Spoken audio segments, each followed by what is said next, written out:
The human mind is a battlefield. It can be likened to as the central processing unit of a human's entire being. The mind is that human faculty where decisions are being made. Scripturally, the mind of man is used termed as the soul, and sometimes it may be regarded as the heart. And when I say man, I don't mean in terms of a male. I mean man in terms of mankind, male and female. Whichever term is used to represent the mind, one significant thing about it is that it dictates the physical action of every person. Whatever anyone does physically, he has concluded it in his or her mind. Therefore, our physical activity is a reflection of what lurks up in our minds or hearts, as the case may be. Our minds are our greatest assets. There is nothing a man conceives in his mind that he cannot find expression for. In Genesis chapter 11, the Bible gives us an account of how men in the then world conceived in their minds to build a tower that reaches up to heaven. God knows that our minds are powerful. He created them, after all. He knew that men would find the reality of the conception in their minds if He did not interrupt them. Genesis 11 verse 6 says, "And the Lord said, Behold, the people is one, and they have all one language. And this they begin to do, and now nothing will be restrained from them which they have imagined to do." God knows the power of our human minds, that whatever we conceive in our minds, we can accomplish it. Have you ever thought about all the great inventions and discoveries that are in the world today? The human mind created the skyscrapers we see and the great architecture all across the world. The human mind created the intricacy of the internet. In instant, we can search up whatever we want. The human mind created the telephone. You can be in one part of the globe and I can be in the other, but in an instant we can be talking to one another, even video calling one another.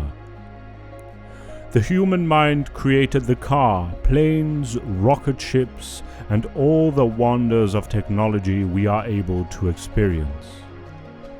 God created the heavens and the earths. He created the sun and moon, seraphim and cherubim. But there is nothing as uniquely made as the human mind.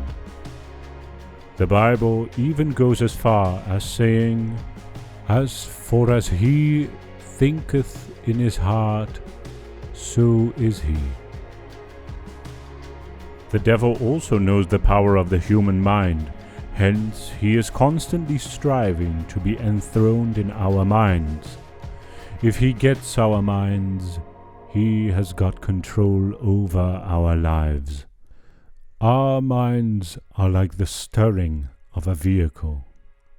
Once the devil gets hold of it, he can drive us wherever he wishes. Our minds are usually inclined to spiritual control. Either your mind is governed by the devil, or you yield it to the Holy Spirit. You can't be neutral about this. No one ever runs his or her own mind on their own. Our minds often yield to spiritual control. However, yielding our minds to whosoever pleases us remains our personal choice. The devil is always after our hearts, and he will try every means possible to rule our minds. In Proverbs 4 verse 23, King Solomon said, "Keep thy heart with all diligence, for out of it are the issues of life." Solomon, in his wisdom, knew that the whole life of a man is a reflection of his heart. However, the devil lured Solomon into adultery. He used lust to win the mind of Solomon. As a result of Solomon's promiscuity, he became a victim of his own words when he failed to guard his heart. He was led into idol worship.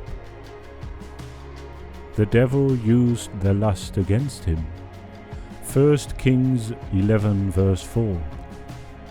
For it came to pass, when Solomon was old, that his wives turned away his heart after other gods, and his heart was not perfect with the Lord his God, as was the heart of David, his father. Finally, Solomon ended his life in a shrine. Our minds must be guarded at all times. Otherwise, we permit evil to creep into it and ruin our lives. The words and actions of a man are the greatest measures the condition of his heart. Jesus said in Matthew 12 verse 34 that it is out of the abundance of the heart that the mouth speaks. The devil is good at arranging some circumstances which will make him gain access to our minds. Sometimes the circumstances may be pleasurable, while at other times it could be challenging. The devil used pleasure to win the heart of Solomon, but he surrounded Job with evil circumstances, all with the intention of having access to their minds. Job was a man that prospered, but he lost all he had in a single day with his 10 children. Imagine that. Losing your wealth is one thing, losing your health is one thing, and losing 10 children is one thing. All of these things are horrendous situations, but for all that to happen in one day,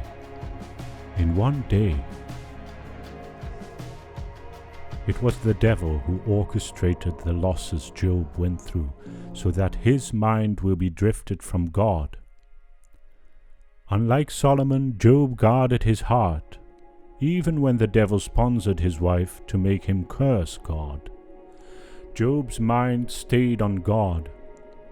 Finally, the devil failed over Job's life. Job 2 verse 10. But he said unto her, Thou speakest as one of the foolish women speaketh. What? Shall we receive good at the hand of God, and shall we not receive evil? In all this did not Job sin with his lips?